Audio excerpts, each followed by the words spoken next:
Há algo que nunca se resolve por completo, mesmo quando envelhecemos, mesmo depois de todas as conquistas, mesmo com todo o tempo do mundo. O amor, ele está presente desde o primeiro choro e continua assombrando o último suspiro. Para uma criança, ele é confusão. Para um jovem, ele é fogo. Para um adulto, ele vira espelho. E na velhice, se transforma em silêncio. Carl Jung escreveu: o amor é sempre um problema, independentemente da idade da pessoa. Talvez porque amar, de verdade, significa encarar os lugares mais vulneráveis da alma. E é por isso que ele dói. Não importa quantos anos se passem. Não estamos falando de paixões passageiras, nem de romances idealizados. Este vídeo é sobre o amor como experiência psíquica, como uma jornada que nos atravessa, nos molda e nos revela. Jung via o amor não como um sentimento, mas como um campo de batalha simbólico, um espaço onde o inconsciente se projeta, as feridas se revelam, e o verdadeiro eu tenta emergir. Talvez por isso seja tão difícil amar, e ainda mais difícil se sentir amado, porque o amor escancara tudo o que ainda não curamos, tudo o que esperamos receber, mas nunca tivemos. Neste vídeo, vamos atravessar essa paisagem interna, do amor dos pais, ao amor que entregamos, ou negamos, a nós mesmos. Vamos caminhar pela infância, juventude, maturidade e velhice. 4 fases. 4 versões do mesmo dilema. O que fazemos com o amor que recebemos? E com o que deixamos de viver? E se, em algum momento, algo aqui tocar em algo seu, curta este vídeo. Não só por engajamento, mas como um gesto simbólico, de que esse tema também pulsa dentro de você. A cada fase da vida, o amor muda de forma, mas nunca deixa de nos desafiar. E entender esse ciclo pode curar mais do que 1000 palavras ditas em vão. Então, antes de mergulharmos na infância, o primeiro cenário onde esse drama começa, escreva nos comentários: qual é o maior desafio do amor para você hoje? Às vezes, escrever é o primeiro passo para se escutar. E quando nos escutamos, começamos, finalmente, a nos acolher. Vamos juntos voltar ao começo, voltar à infância, onde o amor deveria ser abrigo, mas às vezes é ferida. Tudo começa ali, num tempo em que não sabíamos nomear as coisas, mas já sentíamos tudo. O amor, nesse início, não é um desejo, é uma necessidade, tão vital quanto respirar. E quando ele não vem, algo em nós deixa de se desenvolver. Jung dizia: a coisa mais terrível é tornar-se consciente de si mesmo sem ter aprendido a amar. A criança não entende o mundo de forma lógica. Ela vive de forma simbólica. Tudo que acontece ao redor é absorvido como verdade absoluta. Se o olhar da mãe é distante, ela acredita que não é digna de afeto. Se o pai é ausente, ela supõe que não merece atenção. E isso não acontece por maldade. A criança não culpa o mundo. Ela culpa a si mesma, porque seu único desejo é ser amada. E quando não é, transforma essa dor em silêncio. E esse silêncio, em armadura. É assim que nascem os primeiros complexos. Pequenos centros de energia psíquica que vivem nas sombras da mente, mas comandam nossos comportamentos quando menos esperamos.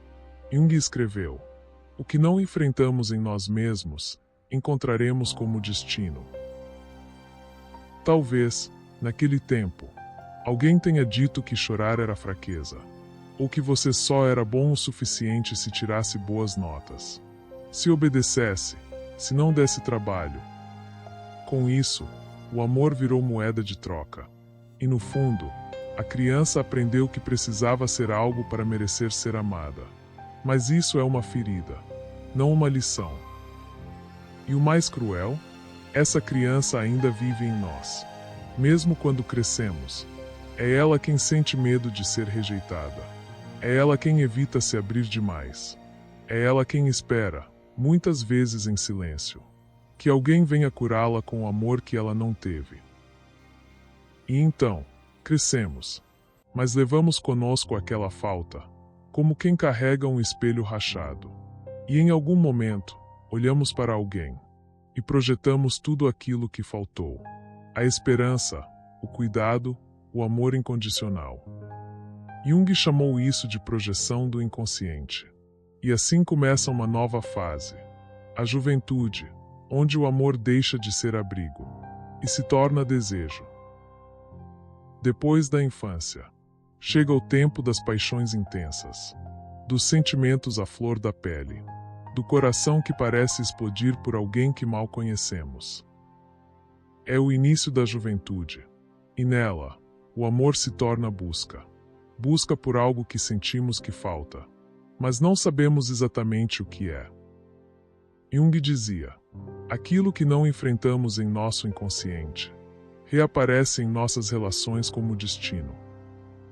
E é isso que acontece aqui. A sombra da infância, as ausências, os silêncios, os medos. Tudo isso ressurge, disfarçado de paixão. Quando encontramos alguém, o inconsciente age rápido. Projeção é o nome disso. Não vemos o outro como ele realmente é, mas como queremos que ele seja. Ou pior, como precisamos que ele seja. Jung explica: a principal função dos relacionamentos não é proporcionar felicidade, mas tornar consciente o que está inconsciente. Por isso, nos apaixonamos tão intensamente. Não porque já conhecemos o outro, mas porque ele carrega, sem saber, as peças que acreditamos que nos completam, o afeto que faltou, a proteção que nunca tivemos, a escuta que sempre buscamos. Talvez você tenha vivido isso. Aquele relacionamento em que se entregou demais, ou aquele em que sentiu que precisava salvar o outro, ou ainda aquele amor em que tudo parecia grandioso demais, até que desmoronou de repente. Por que isso acontece? Porque amar, na juventude, é muitas vezes uma forma de tentar curar a criança ferida que fomos. Mas o outro não pode ser nosso curador, nem nós, o salvador de ninguém.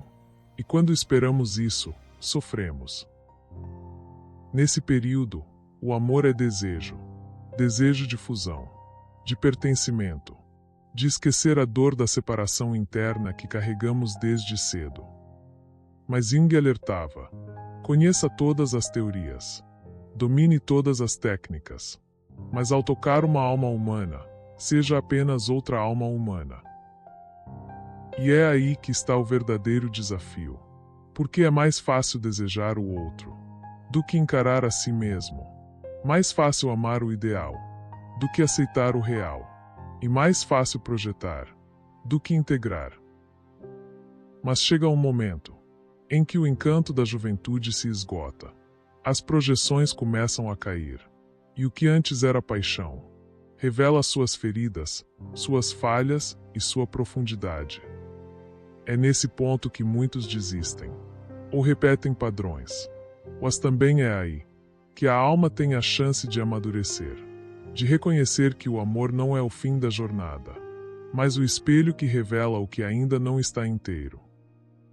E assim, entramos na fase adulta, onde o amor deixa de ser desejo cego e começa a ser escolha consciente. Chega um momento em que as paixões já não chegam com tanta força. Os impulsos ainda existem, mas agora, algo dentro de nós começa a observar. É a consciência que desperta. Não aquela consciência moral, social ou racional, mas a consciência da alma. Jung chamava isso de individuação, o processo de tornar-se aquilo que se é. E amar, nesse ponto da vida, se torna parte desse processo. Não é mais sobre encontrar alguém que complete. É sobre se tornar inteiro. E então, compartilhar essa inteireza. Ao longo do caminho, a vida nos confronta com os próprios limites. Relacionamentos falham, Corações se quebram, promessas não são cumpridas. E cada dor vivida, se acolhida com coragem, ilumina um canto da nossa sombra. Jung dizia: a tarefa mais difícil é não fugir da dor, mas entender o que ela veio ensinar. O amor maduro não é perfeito, mas é verdadeiro. Ele reconhece as imperfeições do outro e de si mesmo, e ainda assim, escolhe permanecer. Não por carência, mas por consciência. Não por medo da solidão, mas por desejo de construir algo com sentido. Talvez, nesse ponto da vida, você tenha percebido que o amor não resolve todos os problemas, mas revela onde eles estão. Não é conforto o tempo todo. É espelho, é desafio, é lapidação. É aquele parceiro que te mostra com gentileza onde ainda há dor não resolvida. É aquela relação onde o silêncio não fere mais. Por que a presença no silêncio? É aquela conversa onde ninguém precisa vencer. Porque os dois querem compreender. O amor consciente é como o processo analítico que Jung defendia. Não cura por imposição, mas por revelação. E a revelação não acontece de fora para dentro. Ela nasce no interior, e o outro é o catalisador. Mas o tempo não para, e mesmo os amores mais profundos são tocados pelas estações da vida. Filhos crescem, corpos envelhecem, parcerias mudam de forma. E então, diante do espelho da maturidade, uma nova pergunta surge: o que fizemos com o nosso amor? Não o que recebemos, mas o que oferecemos, o que construímos, o que deixamos como marca no mundo. É assim que caminhamos para a última etapa, a velhice, onde o amor não desaparece, mas muda de nome, e passa a se chamar legado. E então, o tempo passa, sem pedir licença, sem explicar, sem esperar. Os dias que antes pareciam infinitos, agora são contados com mais atenção. O corpo já não tem a mesma força, mas a alma, essa começa a falar mais alto. Jung escreveu: a velhice não é uma derrota, mas o desabrochar daquilo que sempre esteve em nós. E uma das vozes que mais ressoam nesse silêncio é a do amor. O amor que foi vivido, o amor que foi negado, o amor que foi adiado. Na velhice, não amamos como antes, mas sentimos como nunca, porque agora, o que realmente importa não é quem nos amou, mas o que fizemos com o amor que tínhamos para dar. As máscaras já não fazem mais sentido, as projeções se dissolveram, e o que resta é a verdade, a alma nua, diante de si mesma. Jung dizia: nada tem maior influência sobre a vida de uma criança do que a vida não vivida dos pais. E talvez também sejamos herdeiros disso. Ou talvez estejamos prestes a deixar isso como herança. Talvez você conheça alguém que chegou ao fim da vida e nunca conseguiu falar o que realmente sentia. Ou talvez, ao olhar para trás, você mesmo veja histórias não encerradas, abraços que não foram dados, sentimentos que foram escondidos por orgulho ou medo. Na velhice, o amor se torna espelho, não para julgar, mas para revelar. E ali, mesmo que em silêncio, a alma compreende que tudo sempre foi sobre isso. Como amamos, ou como deixamos de amar. No fim, não levamos posses, nem títulos, nem vitórias, mas levamos o que tocou a alma, o que foi genuíno, o que amou com verdade. E talvez seja por isso que Jung tenha dito: a coisa mais aterradora é aceitar a si mesmo por completo. Porque aceitar a si mesmo é também aceitar a forma como amou, com luzes e com sombras. E aqui termina o ciclo. Mas o mistério, esse permanece. No final de tudo, o amor continua sendo um problema, mas não no sentido negativo da palavra. Ele é um problema, porque é um mistério. E mistérios não se resolvem, se vivem. O amor que feriu, o amor que curou, o amor que não veio, e aquele que ficou, todos fazem parte da mesma jornada, a jornada da alma, tentando se reconhecer em cada encontro. Carl Jung nunca prometeu respostas fáceis. Ele nos deu espelhos, mapas internos, símbolos, e a chance de olhar com profundidade para aquilo que mais evitamos, nós mesmos. Se alguma parte dessa jornada tocou você, lembre-se, as palavras só ganham vida quando encontram eco. Então me conta aqui nos comentários, qual é a sua maior descoberta, o desafio, quando se trata do amor? Aquilo que você entendeu, ou aquilo que ainda procura entender. Talvez sua história ajude alguém. Talvez o que você sente seja o que outro também nunca teve coragem de dizer. Esse espaço é seu também. É nosso. É da alma. Se esse vídeo te trouxe algo novo, algo que ficou ecoando por dentro, curta e se inscreva. Não para alimentar um algoritmo, mas para manter viva essa conversa que importa. Essa troca que, de alguma forma, também é amor. E se esse tema te fez olhar para dentro, tem um outro vídeo aqui no canal que pode expandir ainda mais essa reflexão. O caminho da individuação, como Jung ensinou a encontrar o verdadeiro eu. Lá, a gente mergulha na alma de um jeito ainda mais profundo. E talvez, ao assistir, você descubra que o amor que tanto buscamos fora sempre foi uma parte da busca por si mesmo. Até lá. E lembre-se, o amor nunca deixa de ser um problema, porque ele nunca deixa de ser uma ponte para o invisível.